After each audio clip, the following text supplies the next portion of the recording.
Яңалыклар чыгарылышы үз эшен башлап җибәрде. Студияда Алина Хисматуллина, хәерле кич. Ишек алдындагы кырыган агачлар куркыныч дип зарлана шәһәрдәшләре. Мондый очракта кемгә мөрәҗәгать итәргә?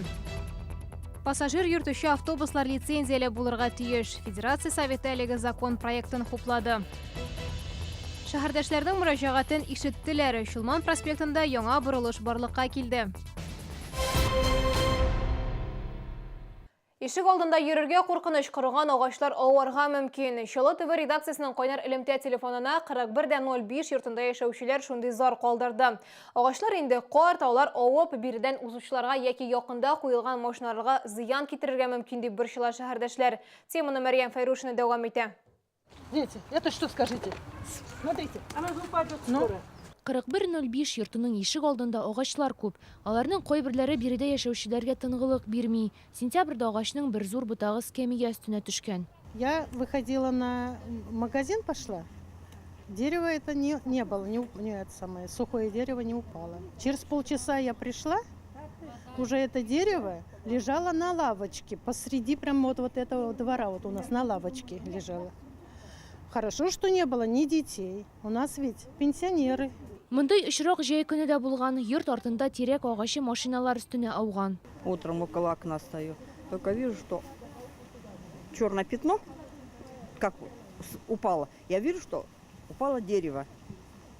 Вот. И это самое, думаю, если бы его спилили, был бы шум. А тут шума-то не было.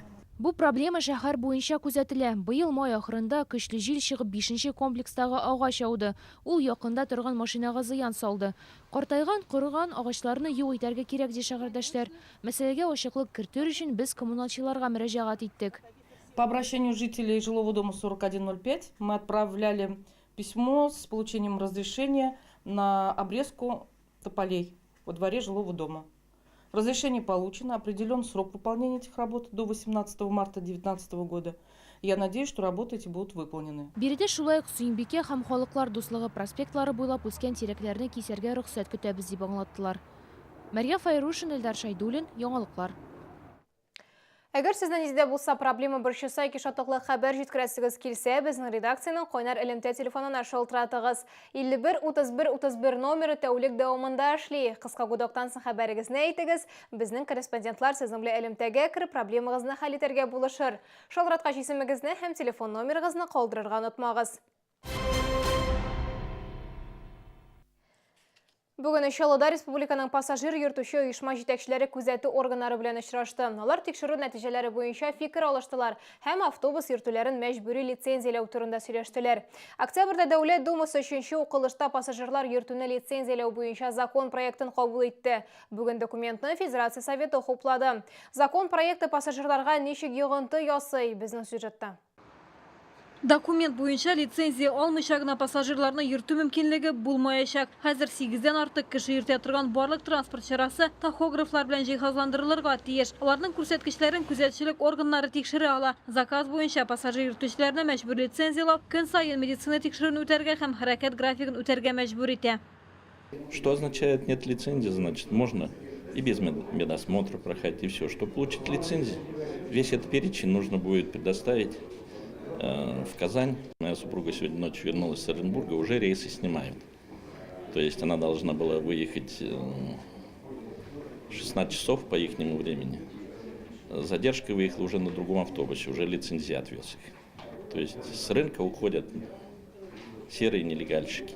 Чаллыда автобус йөртүчеләрне рейс алдыннан булай да тикшерәләр. Хәзер махсус программа телемедицина кертелә. Автомобиль юллары күзәтчелеге белгечләре сүзләренә караганда, Кама буенда машина йөртүчеләрнең хезмәт һәм ял режимын үтәмәве төп хокук бозу булып тора. Моны тахограф ярдәмендә тикшерергә була. Контроль җайланма транспорт чарасы бортында тизлек, хезмәт режимын, машина йөртүчеләрнең һәм экипаж әгъзаларының ял итү режимын билгели. 3нче кварталда тикшерү нәтиҗәләре буенча автомобиль юллары күзәтчелеге идарәсенең Кама буе бүлеге инспекторлары 100дән артык хокук бозу очрагын ачыклады.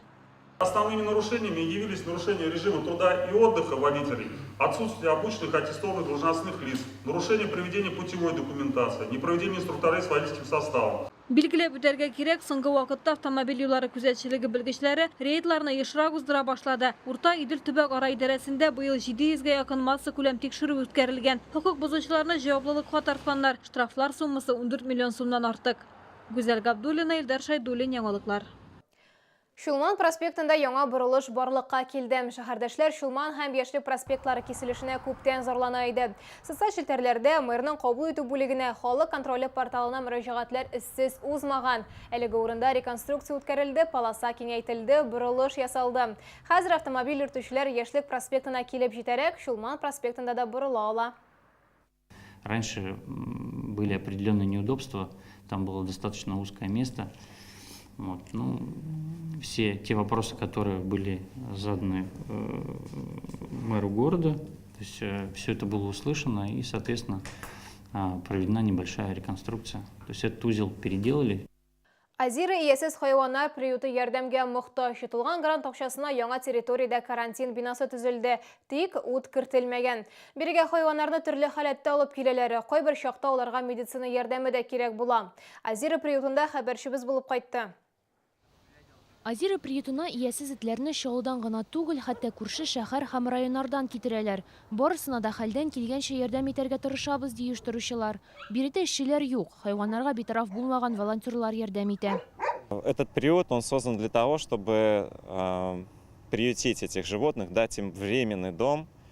Ну, для кого-то этот дом становится постоянный. В целом хочется призвать людей, чтобы они более ответственно относились к животным, которых они приютили, чтобы ни в коем случае не выбрасывали их на улицу. Биредә 130-га якын эт бар. Кичекләр махсус вольерларда, зураклары агач ояларда яши.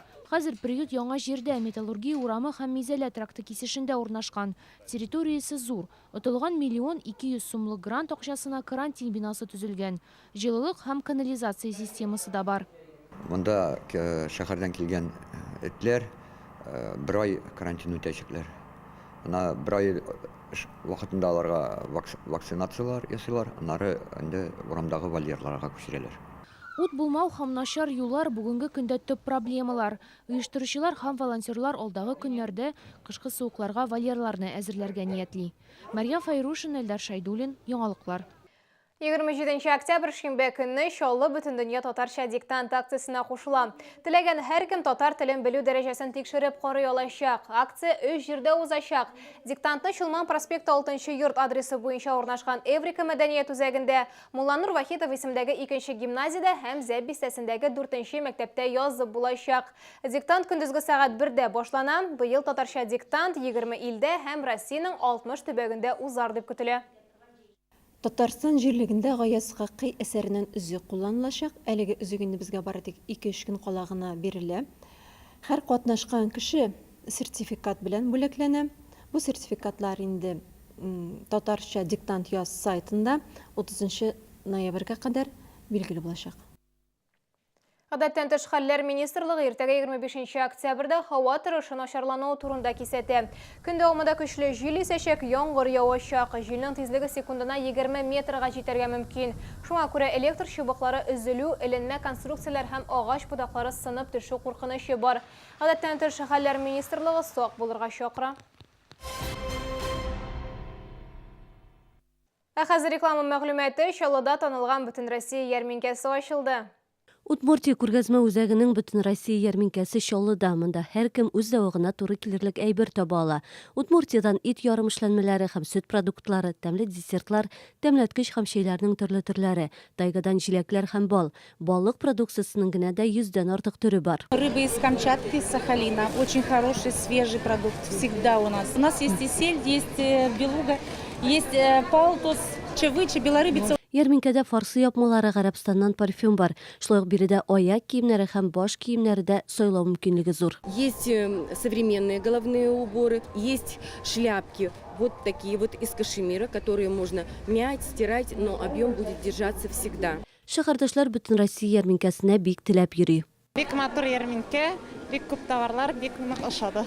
Ярминкәдә сатып алучылар өчен көнкүреш техникасы һәм товарлар уйнатуда оештырылачак. Килегез, бирдә матур, уңайлы һәм бик тәмле.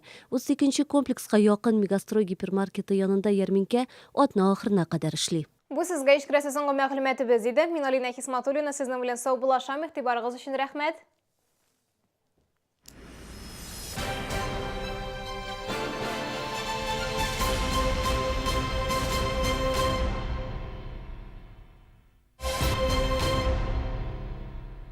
Пора утепляться. Шубы, дубленки, головные уборы. Отличное качество и разумные цены. Мир меха в выставочном центре Экспокама. С 23 по 28 октября.